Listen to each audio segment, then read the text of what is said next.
கோவை சென்றுள்ள முதலமைச்சர் ஸ்டாலின் காந்திபுரம் நஞ்சப்பா சாலையில் உள்ள சிறைச்சாலை வளாகத்தில் அமைக்கப்பட்டுள்ள செம்மொழி பூங்காவை திறந்து வைக்கிறார். அதனை பார்க்கலாம். சார்பாக அணிவணக்க மரியாதை அளிக்கப்பட்டது. மாண்புமிகு தமிழ்நாடு முதலமைச்சர் அவர்களுக்கு மாண்புமிகு அமைச்சர் பெருமக்கள், அரசு உயர் அதிகாரிகள் சார்பாக புத்தகம் வழங்கி சிறப்பு செய்யப்படுகிறது. இன்றைக்கு நகராட்சி நிர்வாகம் மற்றும் குடிநீர் வழங்கல் துறை கோயமுத்தூர் மாநகராட்சி சார்பில் கோயமுத்தூர் மாவட்டம் காந்திபுரம் மத்திய சிறைச்சாலை வளாகத்தில் 45 ஏக்கர் பரப்பளவில் 208.50 கோடி ரூபாய் செலவில் உலக தரத்தில் பல்வேறு நவீன வசதிகளுடன் செம்மொழி பூங்கா அமைக்கப்பட்டிருக்கிறது. கொங்கு தமிழ் ஒலிக்கும் கோவை மாநகரில் காலத்தால் நிலைத்திருக்க போகும் செம்மொழி பூங்காவின் கல்வெட்டை திறந்து வைத்து சிறப்பிக்குமாறு நம்முடைய மாண்புமிகு தமிழ்நாடு முதலமைச்சர் அவர்களை பணிவன்புடன் கேட்டுக்கொள்கின்றோம்.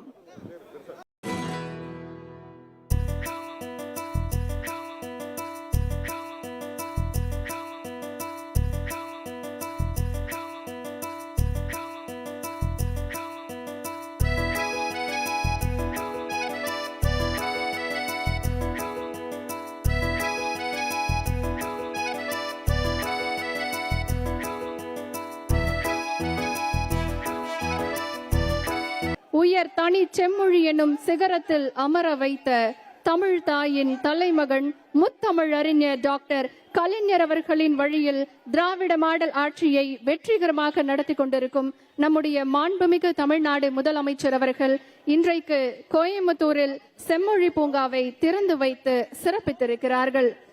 கொங்கு தமிழ் ஒலிக்கும் கோவை மாநகரில் காலத்தால் நிலைத்திருக்க போகும் செம்மொழி பூங்காவின் விவரங்களோடு இணைகிறார் நமது செய்தியாளர் கார்த்திக். வணக்கம் கார்த்திக், இந்த விழாவில் யாரெல்லாம் பங்கேற்றிருக்கிறார்கள், விவரங்கள்?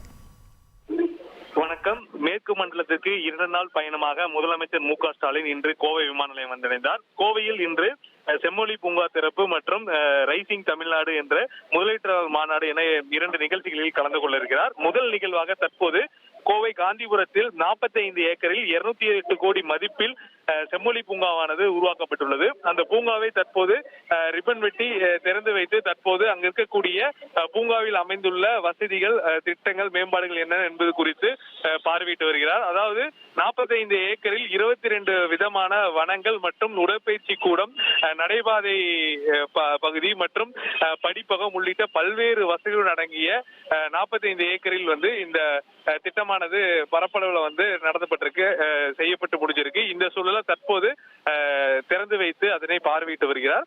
இந்த